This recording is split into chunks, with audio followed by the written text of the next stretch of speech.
Et si vos difficultés étaient en réalité une école? Et si Dieu utilisait vos épreuves pour vous enseigner quelque chose d'extraordinaire?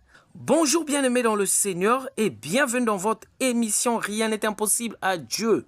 Rien n'est impossible à Dieu sur la chaîne chrétienne Témoignage TV.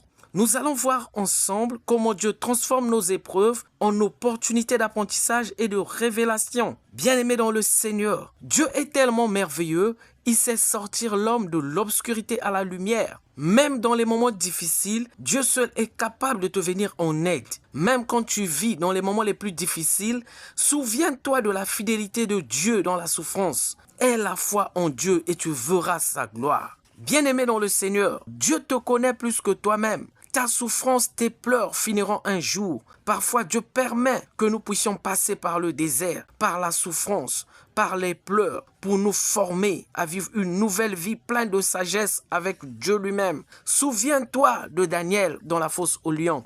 Souviens-toi de Joseph qui a été jeté dans un puits et vendu par ses frères comme esclave aux marchands. Il a souffert en passant par la maison de Potiphar, où il a travaillé brillamment avant d'être accusé à tort par la femme de son maître. Bien-aimé, Joseph fut emprisonné. Il a souffert.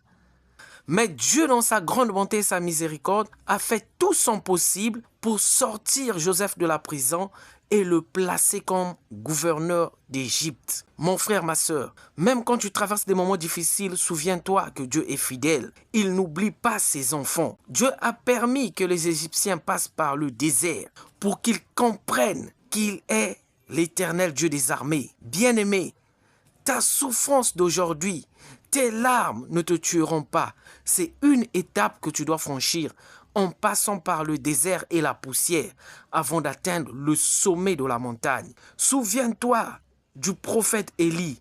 Le roi Akab voulait le tuer. Dieu a dit à Élie de fuir, d'aller plus loin, d'aller se cacher près du torrent de Kérit, en face du Jourdain. Mais Dieu ne l'avait pas oublié, Dieu ne l'avait pas abandonné.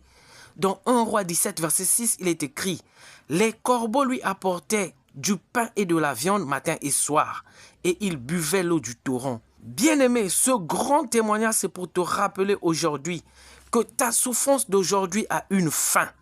Cela a un but. Prends cela comme une formation, une étape essentielle qui t'aidera à gravir la montagne pour arriver au sommet. Dieu, dans sa grande bonté et sa puissance, a entendu les cris de la veuve de Sarepta, qui n'avait plus grande chose pour vivre avec son enfant. Dieu va donc envoyer son serviteur Élie vers cette femme qui n'avait qu'une poignée de farine et un peu d'huile. Bien-aimé, tu liras 1 Roi 17, le verset 8 à 16. 1 Roi 17, le verset 8 à 16. Bien-aimé dans le Seigneur, Dieu est capable de faire des grandes choses dans ta vie si tu le sers en toute sincérité, en toute honnêteté. Dans Exode 23, verset 25, il est écrit « Vous servirez l'Éternel votre Dieu et il bénira votre pain et vos eaux. Et j'éloignerai la maladie du milieu de toi. » Amen.